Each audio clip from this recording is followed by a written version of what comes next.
Hello there, my name is Reverend Stephen Milton, and today I'm going to be giving a talk about the birth of the very first churches. They didn't always look the way we have them now. And why did the first Christians choose the forms of churches that they chose? They had lots of options, as we'll see, but they chose one particular approach. To give you an idea of how churches evolve, we have to recognize there are really two stages in the evolution of churches. The first was, for the first almost 300 years, churches met in houses. House churches is where our faith begins. As soon as Jesus leaves the scene, Christians need a place to meet, and as we'll see, they met in synagogues for a little bit, but what really becomes their main place of worship are individuals' houses. So we'll take a look at what worship looked like in those houses back then, when this lasted almost 300 years. And then the second phase is when the very first independent church buildings are allowed to be constructed, and that starts after the year 313. And we'll take a look at what sorts of architecture they had to choose from and why they chose the particular structures that they did. So let's get going. The first thing to recognize about the history of Christian worship spaces is that really it starts in synagogues. Jesus was a Jew, so were his followers, and they met in synagogues. And the question, of course, arises, well, what did a synagogue in the first century in Israel look like? Well, this archaeological dig gives us a really good idea, because this particular synagogue is located just on shore from the Sea of Galilee. If you look on the right-hand part of this picture where the trees are, if you could keep walking in that direction, you would be at the Sea of Galilee. I was at this synagogue dig back in the summer of 2019. This synagogue was built as a square where there are stone benches where people would sit, and in the middle where that sort of whitish colored stone is, that's where the Torah would be read, so the sacred scriptures would be read. And people, both men and women, would be sitting on these benches, and they would talk about what the scriptures meant and how it applied to their lives. Synagogues weren't really places of worship as we understand it. No one would make a sacrifice at a synagogue in Israel. They would save that for going down to Jerusalem to make their sacrifices at the main temple. But this synagogue gives us an idea of the kind of decorations that people used. Before the year 70, it was very common for people to have, like in synagogues, to have mosaics on the floor. It's a hot weather climate, so they're not going to have carpets for very much, but they like to have decorated floors, and they did it with mosaics, so small squares of clay and terracotta that were laid into the floor that people would walk on. And as you can see, it's an abstract pattern. It's not pictorial. It's not trying to depict anything specific. But after the year 70, that actually changes. And this is a picture of part of a floor mosaic from the Wadi Hammam synagogue in Israel. And here we see a giant figure on the left with his hand on three soldiers. This is believed to be Samson battling the Philistines. And it may be surprising that synagogues would actually feature pictorial depictions of stories from the Bible, since this seems to be against one of the 10 Commandments, where God says, thou shalt not have any graven images of people or gods or animals. But it appears that in the first and second centuries, Jews did do that in their synagogues. They didn't see that to be a problem.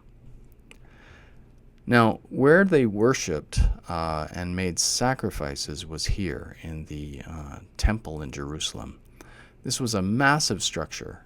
If you've ever been to a very big mall out in the suburbs somewhere, and those massive parking lots, well, the size of one of those massive parking lots is the size of the courtyard here. The central building is where the priests did their work, and people would come in from the courtyards to present animals to be sacrificed a few times a year. They would go up this ramp, and the animals would be presented to the priests, who would cut the animals and put them on a fire, and the smoke going up to God was considered the offering to God. One of the key things about the temple in Jerusalem was that lay people were not allowed inside. Inside, there was an area where the priests could gather and do their worshiping and praying. And there was also a room called the Holy of Holies, which was a room which was empty. And inside of it was, they believed that God's Spirit resided there. And it was separated from the rest of the temple by a very large curtain, a multicolored curtain. In the year 70, however, all of this changes. A rebellion which had started in the year 66 by Jewish rebels. They had stood up to the Romans and said that they didn't want to be occupied by the Romans anymore. In the year 70, the Romans send an army to besiege Jerusalem for a few months, and eventually they get inside the city walls and they destroy the temple, and they take all of the treasures that were inside the temple and bring them back to Rome, along with some 100,000 prisoners of war. This is the end of the temple system. Jews will no longer do animal sacrifices after this. Before the temple was destroyed, in the decades before, Christians had been going away from the temple. In the Gospel of Luke, we hear after Christ has left the disciples after his resurrection, the disciples go back into the temple to worship. But we know from Paul's letters and others that they become increasingly more likely to not worship at the temple or go to synagogues too much, except to try and convince Jews that Jesus was the Messiah. But instead they start meeting in house churches. And we get a sense of what those house churches are like from some of Paul's letters. And he's writing in the 50s and 60s. And for instance, in his letter to the Romans, chapter 16, he says, I commend to you our sister Phoebe, a deacon of the church in Cenchreae. I ask you to receive her in the Lord in a way worthy of his people, and to give her any help she may need from you, for she has been the benefactor of many people, including me. Greet Priscilla and Aquila, my co-workers in Christ Jesus. They risked their lives for me. Not only I, but all the churches of the Gentiles are grateful to them. Greet also the church that meets at their house. And in Paul's letter to Philemon, this is how it opens. Paul, a prisoner of Christ Jesus, and Timothy, our brother, to Philemon, our dear friend and fellow worker.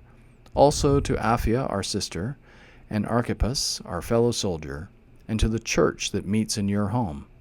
Grace and peace to you from God our Father and the Lord Jesus Christ. So, Christians met in houses, just regular houses. And what did they do there? Well, we know from the letters as well as some other sources that they got together to eat. There was always a common meal. A potluck meal would be served. People gathered around the table, they ate, they sang hymns, they also told stories about Jesus, and they read from the Hebrew Scriptures.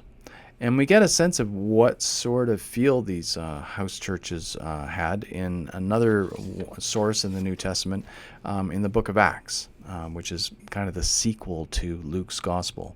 And in the book of Acts, he talks about what Peter and Paul did, among the others, to proselytize this new faith all over the Mediterranean.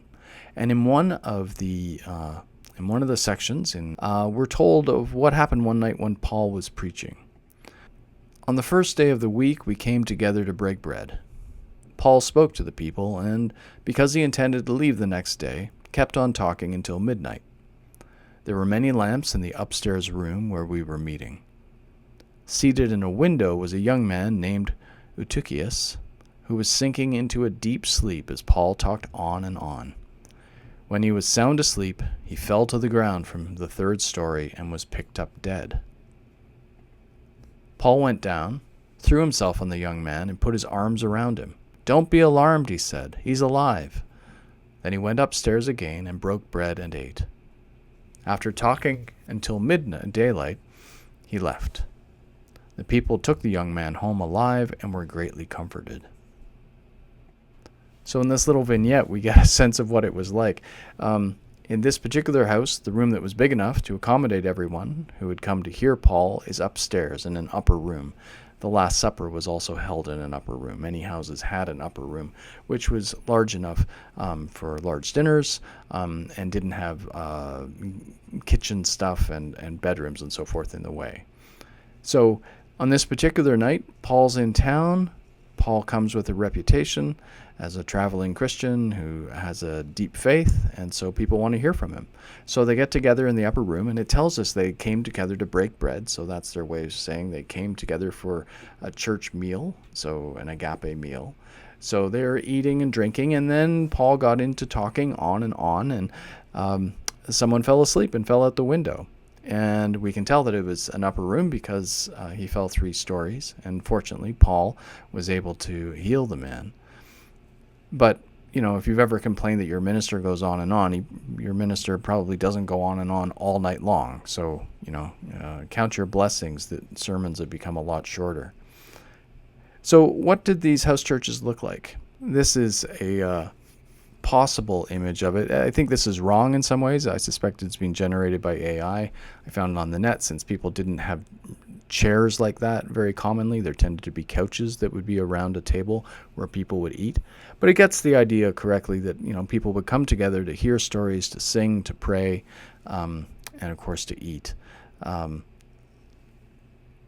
And house churches were not unique to the Christians.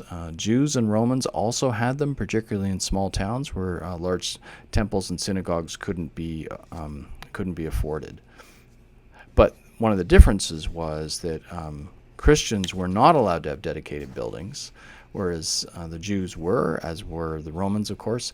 And during periods of persecution, it was precisely house churches like this that would be targeted by the Romans and sometimes torn down, even though it could also be a place where the hosts were actually living. Now, we've talked about the Jewish temple, synagogues, house churches, but where did the Romans worship? Well, they worshipped in temples. And so this is a temple that I saw when I was in Rome last summer. This temple is actually one of the oldest ones in Rome that's still standing. As you can see, it's got columns on the outside. Looks very much like a bank building. So much of North American architecture is indebted to ancient Rome and Greek architecture. So this is the Temple of Portunus, who was a river deity. And back in the day, what would have happened is people would bring sacrifices, animals to be sacrificed at the temple, and they would meet with the priests outside where the sacrificial animal would be taken and presumably blessed, and then it would be taken inside to be sacrificed to the god.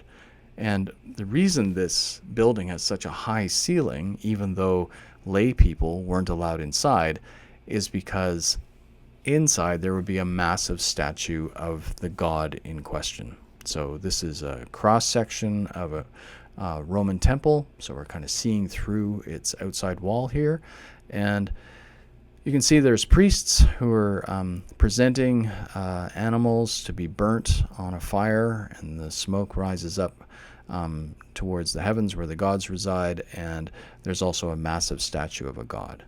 Lay people would be outside, only priests were allowed inside. Now, these temples were found all through any particular city in Rome, much like churches are in our cities today.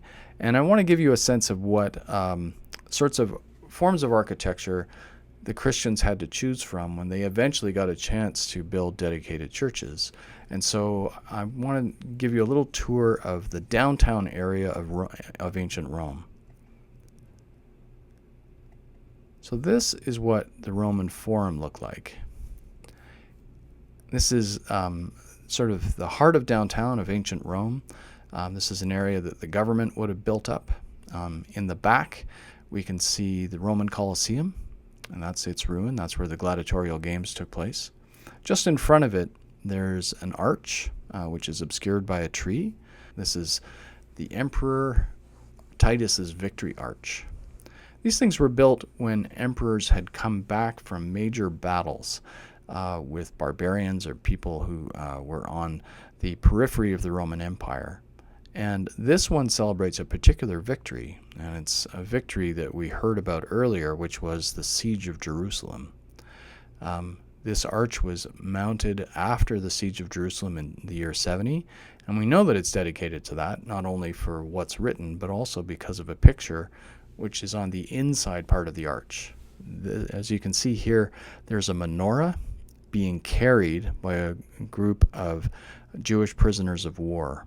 And they are carrying the spoils, the treasures that were inside the temple, including from the room where God's Spirit resided. So this was considered a horrific desecration by the Jews when the Romans came in to sack the Jewish temple.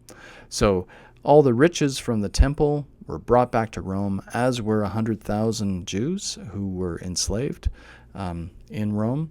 And to celebrate this great victory, this arch was constructed. So the Colosseum is at the back. Titus's arch is there at sort of the gateway, and then people would walk down this street. And as they walked down the street, they would come to this building. And these are the ruins of a government building. It's absolutely massive. You can see how huge it is just by looking at how small the pedestrians here are. This is the side of the building, not the front of the building. And the reason it could be so big was that this is one of the first buildings which the Romans built using concrete, which was a new building material at that point, but gave them the chance to build absolutely enormous buildings. And inside, this is what it would have looked like. This one had been completed by Emperor Constantine, who we'll talk about a bit more in a moment. And the side of the building that we saw in the previous slide is what is on the right-hand side of this picture. Your eye is drawn towards the apse, which is that semicircular area at the very back of the picture where there's this massive statue of Emperor Constantine. It was traditional in basilicas in these sorts of buildings to put a massive statue of the reigning emperor, because this is where the reigning emperor would be located on the days when people needed to have court cases decided. The emperor served as kind of like the Supreme Court justice for court cases which couldn't be settled at lower levels of court. And this building was devoted to secular affairs, to governmental affairs. This is where people would meet with bureaucrats and would confer with the emperor over political matters, and the emperor would also meet with senators. So this is another picture I found online, which gives you a sense of the massive scale of these buildings, these government buildings.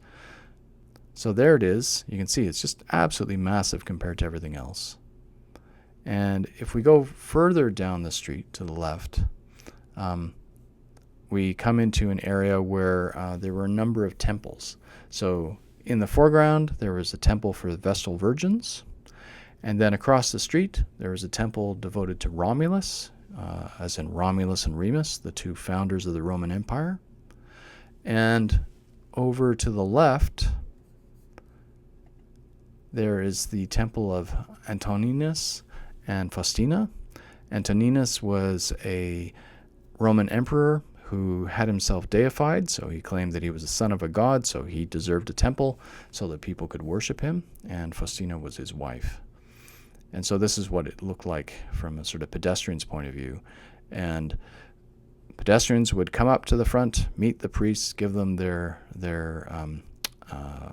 animals to be sacrificed, and the priests would go inside to do the sacrifices. So the Christians had a whole bunch of architectural choices for what sort of building they might use if they ever got a chance to build a church. And their chance came when something decisive happened to the Roman emperor of the time, back in the year 312. Constantine, who was the emperor, wanted to secure his control over all of the Western Empire by challenging another emperor who was currently claiming to be the legitimate emperor in Rome. Constantine is converging on Rome with his army, ready to wage a civil war.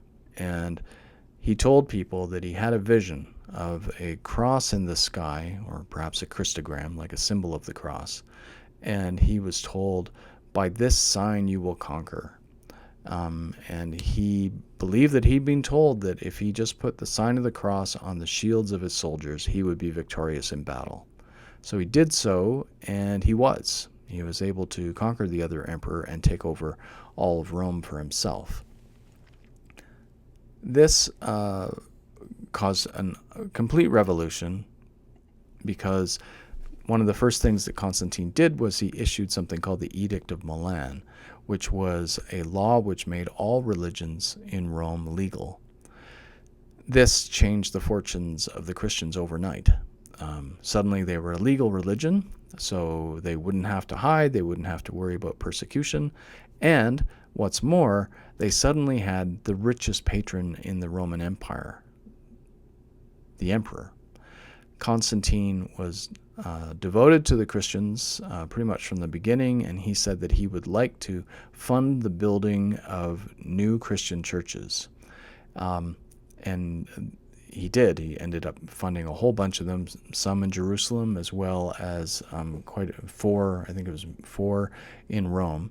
But the question, of course, became, well, what should a Christian church look like?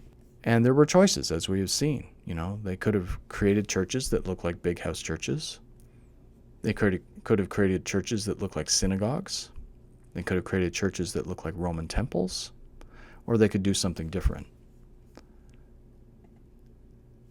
And, why not make a church look like a big house church? Well, the problem there, of course, was that house churches were intimate places. Even if you had a very big house, you're probably only talking about, 100 people at the most. So if suddenly the Roman Empire was filled with people who wanted to become Christians, so the sort of intimacy of a house church didn't seem like it was a very likely way to go.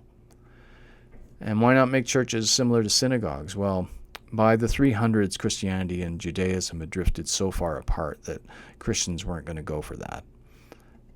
And why not make churches similar to pagan temples? Well, the problem with that, of course, was the Christians had been telling everybody that the pagan temples were a waste of time since none of the pagan gods existed. So it seemed unlikely that they were going to want to emulate the architecture of pagan temples.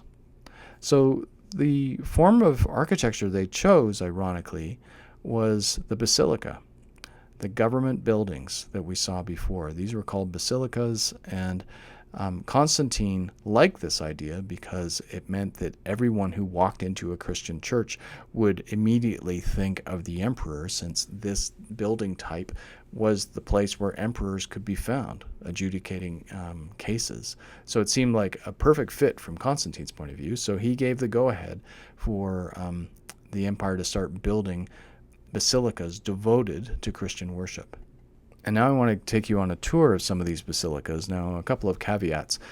These basilicas were built in the early 300s, which is a long time ago, like 1700 years ago. So a lot's happened since then. There have been earthquakes, there have been fires, there have been invasions, there have been the desire just to renovate things. St. Peter's Basilica, which was the first one Constantine decided to build, was completely renovated and gutted during the Renaissance, and the beautiful one that we have now in the Vatican dates from that time, but looking at St. Peter's Basilica now doesn't really give you a very good sense of what it was like back then. So the basilicas I'm going to show you now are the ones which are closest to looking like the basilicas did back in the day, with some exceptions that I will point out as we go. So here's a good one to start with. This is the Santa Sabina Basilica. It was built starting in 422, so about 100 years after Constantine's vision of the cross in the sky. It's up on a hill, has a beautiful view of the city, and inside it looks like this. So it has the same shape as a civil basilica, where it's a long rectangle. On the sides are archways, in this case held up by columns instead of concrete. And at the end, there is no massive statue of anybody. So in that sense, it's different than a basilica. This picture compares the Santa Sabina Basilica to Constantine's Basilica in Rome, and you can see the similarities. It's the same kind of shape, same high ceilings, same use of arches on the side. Here's what it looks like if you get close to the front. There's this screened-in area. They called these things screens. They're actually made of stone, and the priests would have done their work behind those screens.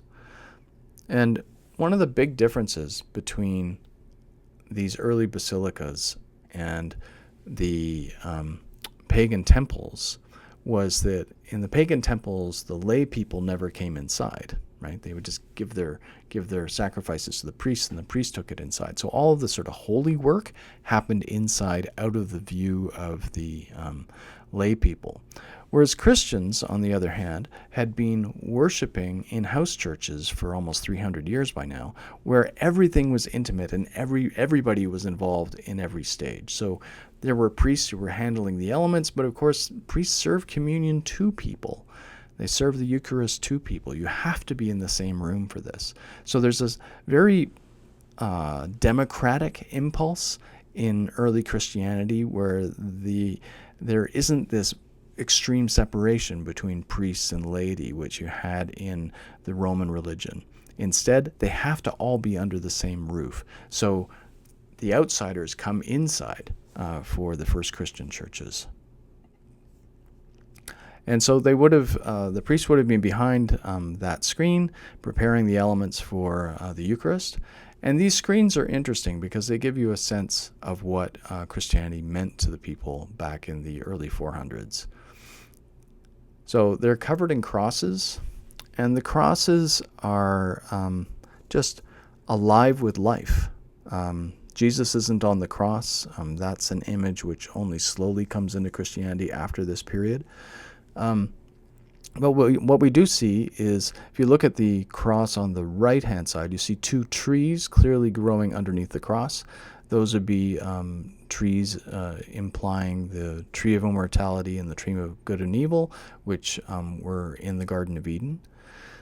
And on the left-hand side, you also see trees growing underneath the cross, and the cross itself seems to be just riddled with vines, which makes sense because Jesus says that he is the true vine. And then in the top quadrants of the cross, you see two circles. One represents the moon and the other one represents the sun. And this is important because one of the things which Carl Jung said about Christian iconography of this period and during the Middle Ages is the cross is presented as the place that reconciles all opposites. So good and evil, light and dark, male and female, it's all reconciled in Christ, who's at the center on the cross. And you can already see that sort of thinking taking place in these screens that were put up in the 400s. So another example of a basilica that was built at this time is St. Paul outside the walls. It's called this because St. Paul was buried outside of the walls of Rome. And that's a statue of St. Paul right in front of us here. He's holding a sword because St. Paul was killed through decapitation, so his symbol is the sword. This church has been through a lot. The roof fell in. It's been thoroughly renovated. So what we're seeing is the right shape, but all the painting would have been based on the originals, but changed and modernized. But again, in terms of the look of it, it has a lot in common with a civil basilica. It's extraordinarily high ceilinged. You can see how tiny people look in these pictures. And it's got those arched columns all the way down, up and down the walls. There are no seats. At this time, there would have been only one chair for the bishop. Everybody else would have had to stand. And one of the interesting things about this kind of basilica is that it has another shape inside of it, which is familiar to us. And that's the Victory Arch. You can see in the basilica that there's an arch built right into the church. Exactly the same shape as the Victory Arch, which we saw in the Forum. Now, a Victory Arch in the Forum symbolizes a victory over an enemy. So if there's a Victory Arch in a church, who's the enemy? Well, the enemy is death. Death and all evil and all those who would oppose God. Through Christ's willing sacrifice on the cross and his resurrection, death has been conquered. And so here it's saying, if you want to come into the church and, in this case, receive the Eucharist, you can walk through the victory arch of the victory of God's having conquered death itself. So here's another basilica that was built around this period. This one was built in the late 300s. And the mosaic that we're going to look at inside, though, is from the early 400s. And it's called Santa Pudenziana. It's in Rome. And you can tell how old it is because I'm taking the picture here from street level, and you can see that it's quite significantly below street level. And like many other churches, it has changed over the years. This is what it looks like inside. The walls have been thoroughly renovated. They don't have that clean column look that the other ones that we saw do, although it still preserves the multiple arches. And the altar is much more modern, but it's the mosaic on the ceiling which is of great interest because it dates to the years between 410 and 417. And it shows a remarkable change in the way Jesus is presented. Before the 300s, Jesus didn't have a beard. All of the artwork from the sarcophagi as well as the catacombs shows Jesus clean-shaven, and he often looks like a philosopher. But here, he's got the beard and long hair that we associate with him now, largely because of early images like this. And importantly, he's not working any miracles, and he's not bringing anybody back from the dead. He's not doing any of the things which he does in the Gospels. Rather, he's sitting on a throne. He's sitting on a throne, and he's dressed in golden robes. And behind his head, there is a halo. This is one of the first times that he gets depicted having a halo. And behind his halo, there is a hill. And on the hill, there's a cross, a bejeweled cross. So, cross on the hill tells us that we're in Golgotha, and around him there is a city. And the city is Jerusalem. But it's not Jerusalem as in the Jerusalem of the 410s, because it's got this golden roof on it. And at this time, gold signifies heaven. So what we're seeing here is the New Jerusalem, the heavenly Jerusalem that in the book of Revelation comes down from the sky at the end of time after Jesus has judged the living and the dead. And we can tell that we're talking about Revelation because up above him there are 4 of the animals who are mentioned in Revelation, 4 of the sacred beasts, who were first mentioned in the Apocalypse of Daniel, but are seen here again from the book of Revelation. And around Jesus, there are the apostles. Peter's on one side, Paul's on the other, and the 2 women, unfortunately, are not supposed to be thought of as real women like the 2 Marys. Rather, they represent the Gentiles and the Jews. And they are casting their crowns towards Jesus, and this also is mentioned in the book of Revelation. Now, why all this emphasis on the book of Revelation? Well, the timing here is important. That mosaic started in the 410s. In the year 410, the Visigoth tribe, barbarians, sacked Rome. And this was their 9/11. No Roman believed that they could ever be conquered by an outside force. They were the ones who conquered everybody else. But the Visigoths conquered Rome. And this basilica of San Pudenziana, its construction begins shortly after the sacking of Rome.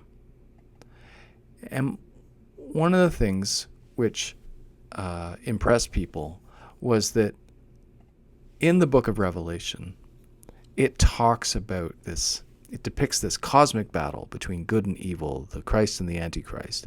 And it speaks at length about the city of Babylon and how the city of Babylon must be defeated. Everyone reading that in the first century would have known that the text's not really talking about the city of Babylon. It's talking about Rome, the same Rome that's persecuting Christians at this time. And so the book of Revelation looks forward to the end of Rome's power because Rome has been torturing Christians, feeding them to the lions literally, and also just being generally cruel, like something like 1/3 of the Roman population were enslaved people. This is an awful, terrible empire. I mean, they may have been good with aqueducts and so forth, and their engineering was great, but they were terrible with people. And the Christians felt the brunt of that, and they felt that there had to be another way that was more peaceful and more loving. So, when Revelation predicts the end of the Roman Empire, when it is written, which is around the year 110 or so, that seems utterly impossible. There's no way the great Roman Empire could ever fall. And yet, in the year 410, it does. And to the Christians alive in 410, they look at the book of Revelation and go, oh, it wasn't making it up. Rome has actually fallen. And so the Christian authorities who sponsored and commissioned this church of San Pudenziana, they said, we're going to put Revelation on the wall because we can see that it's all coming true. So that's what they did. They put Revelation on the wall. And this marks a huge shift in the way people saw Jesus. Jesus is here represented as a heavenly emperor. Jesus is certainly known in the New Testament as the King of Heaven. That's not a new image. But the idea of Jesus being represented as an emperor, that's new. In earlier images of Jesus, he had appeared as a healer or a philosopher, a teacher, often a very humble person. But in this art, he is humble no more. And, of course, we can't help but remember that the basilica that these early churches are based on included a massive, imposing image of the emperor. And now in churches in the 400s, it seems like it's inheriting that tradition from the basilicas of a larger-than-life figure who you're supposed to feel in awe of. And that's what the role that Jesus is playing in this artwork. And he towers above you by being on the ceiling like this. So another church where you can get an idea of this really, really huge shift in the understanding of Jesus is in the Basilica Santa Maria Maggiore in Rome. This is about a 10-minute walk south of the Termini train station in Rome. And it was started construction around the 420s. And it's dedicated entirely to Mother Mary. And here's a stock picture of what it looks like when there's chairs there, although people wouldn't have been seated back in the day. But it gives you a good wide shot of it. And it is a golden place. Like, it just glows with gold in every direction. And that's the way it would have been back in the day.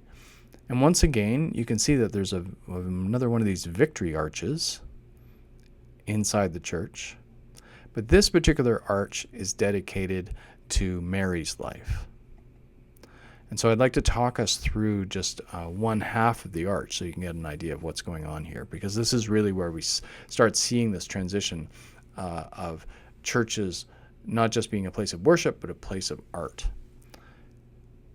And this is the left-hand side of the arch. So up at the top, we see this image, which is of the Annunciation. So when the angel Gabriel comes to Mary and says, you've been chosen to carry God's child and be the vessel for the Son of God. In one of the apocryphal Gospels, it tells us that Mary's parents had given her as a child to the temple officials to raise. And in that gospel, it tells us that she was very pious from the very beginning. She was without sin. She was surrounded by angels who she was aware of, even though others were not, all of her young life. And when she became a teenager, the angel Gabriel one day arrives and says, you're going to be the mother of God. And in that apocryphal gospel, it talks about how she had been chosen as one of the women to knit together the curtain for the temple in Jerusalem, that curtain that separated the Holy of Holies from the rest of the temple building. So here we see her knitting her part of that curtain and the angel arriving. What you notice here, though, is that she looks like she's a queen or a princess. She seems to have a diadem on her head. She's dressed in very fine clothes. And this whole scene is taking place against a background of gold. And that's significant. The artists know how to draw buildings and draw walls, but they've chosen not to. They want to give a sense that this scene is happening all the time, in eternal time. This is not just something that happened on a Tuesday at a certain year, at a certain time of day, but rather this is an eternal event which defines the way reality works, this coming together of the Word and flesh, heaven and earth, human and God. So it's a theological statement, not just a depiction of an event. Below her, on this arch, there's another scene.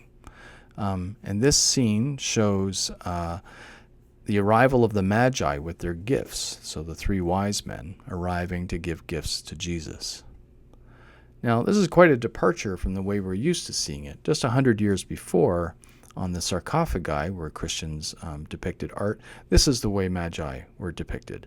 So there's Jesus sitting on his mother's lap, which makes sense. He's the right age. We've got three Magi's lined up, a couple of camels behind them. They've got their presents in their hands, and one of them is pointing to the star. Okay, makes sense. And take note of the hats on them. Back to this picture, they're wearing the same hats, these Magi, but the scene is completely changed. Jesus is not on Mary's lap. Instead, Mary's off to the side, dressed in blue. Jesus is on his own, sitting on what appears to be a throne. There's still a star. It's right above his head in between those angels, and the Magi on the left is pointing to it. But Jesus looks like an emperor. He looks like an emperor sitting on a throne that's just decked out in pearls and jewels. Once again, the whole scene is taking place against a golden background, against this sense of already being in heaven, even though this scene obviously happened on earth. So this is the arch again. So we've got that top scene of the Annunciation, then the adoration of the Magi's, and underneath there's the scene of soldiers coming into Bethlehem to grab the children and kill them, who are the same age as the baby Jesus, since Herod doesn't want to have a new king of the Jews born. And then there's a scene underneath it. Let's take a look at that one. So this is what's underneath. It's a curious scene. We've got a bunch of sheep at the bottom staring up at a city with its walls. And we know what city it is because the name is right there, Jerusalem. This depiction of the walls, though, is interesting because it seems to be riffing on something which Christians knew well from the book of Revelation. The heavenly city of Jerusalem comes down from heaven. This is how it's described. The foundations of the city walls were decorated with every kind of precious stone. The first foundation was jasper, the second sapphire, the third agate, the fourth emerald, the fifth onyx, the sixth ruby, the seventh chrysolite, the eighth beryl, the ninth topaz, the 10th turquoise, the 11th jacinth, and the 12th amethyst. The 12 gates were 12 pearls, each gate made of a single pearl. The great street of the city was of gold, as pure as transparent glass. And you'll note, once again, this city is against a background of gold. The walls are completely covered in jewels, just as Revelation describes, and at the top of each tower, there are pearls. So this is not the earthly city of Jerusalem. This is the heavenly city of Jerusalem, which has come down. And the lambs below would represent those who had been martyred for Christ, for their belief in Christ. And they are looking forward to going inside the city of Jerusalem, which now has a cross hanging from its door. So this victory arch shows a victory not just over death, but a victory which announces the end of time itself, a victory over time and space, if you will, where heaven and earth will finally come together to be joined, as Revelation promised, that all conflict would go away and a peaceful reign forever under the reign of the Trinity would begin.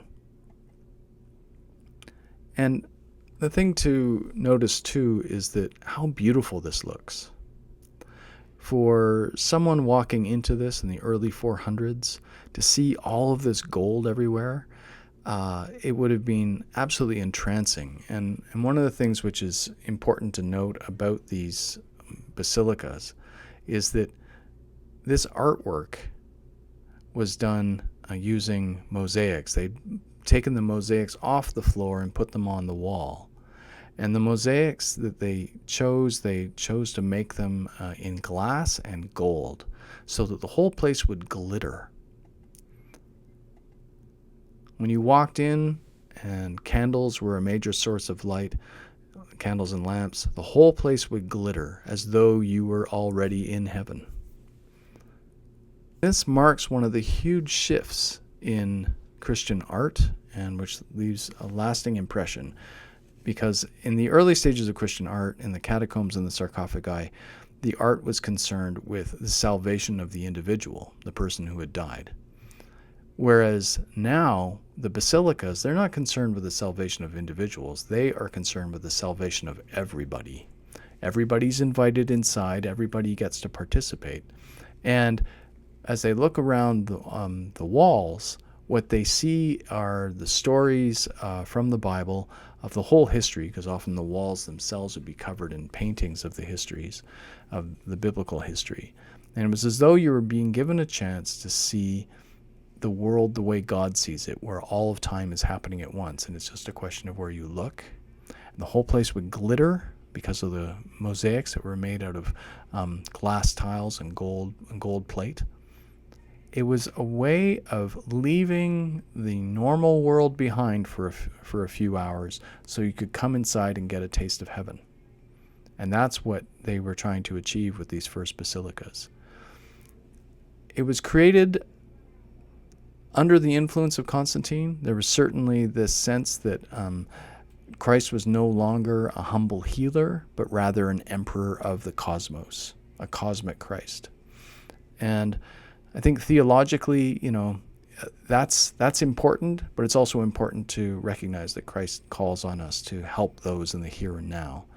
And if many of the churches you go into now don't seem ornate like this, that's partially because of what happened during the Protestant Revolution, where Martin Luther said that people were worshiping all the statues and all the artwork. They were losing track of the simple fact of the Trinity, that people should really be worshiping, rather than worshiping statues of saints and martyrs, which piled up in these basilicas in later years. And so what the Protestants did was they literally just ripped all that stuff out of their churches in places like Geneva, and they threw it on the streets and they set it fire in the early 1500s. And they even set crosses on fire. And eventually they decided to compromise and said, okay, we'll keep the crosses, but Jesus can't be on the cross. And so churches became much, much more austere. And it was only later, in like the 19th century or so, that stained glass started depicting stories from the Bible of Jesus curing people. And that sort of art came back into Protestant churches. But we're a long way away from that sort of, golden, you are in heaven kind of feeling of the very first basilicas. And as much as the way they sort of left normal life behind seems like, in a way, a betrayal of the kind of the message of Jesus, where he said, we're here to care for each other, I guess it's understandable, because the ancient Romans in the early 400s were in shock. Their empire was falling, and it would continue to fall. And so real life was pretty awful for a lot of people. And perhaps it makes sense that they chose to create churches that would lift you out of the tragedy and the heartache of real life and promise you heaven. I hope this has been helpful. If you'd like to watch more videos like this, just go to our YouTube channel at Lawrence Park Community Church, and we have lots of Bible studies which have been recorded, and you can watch more there, as well as our regular church services. Peace be with you.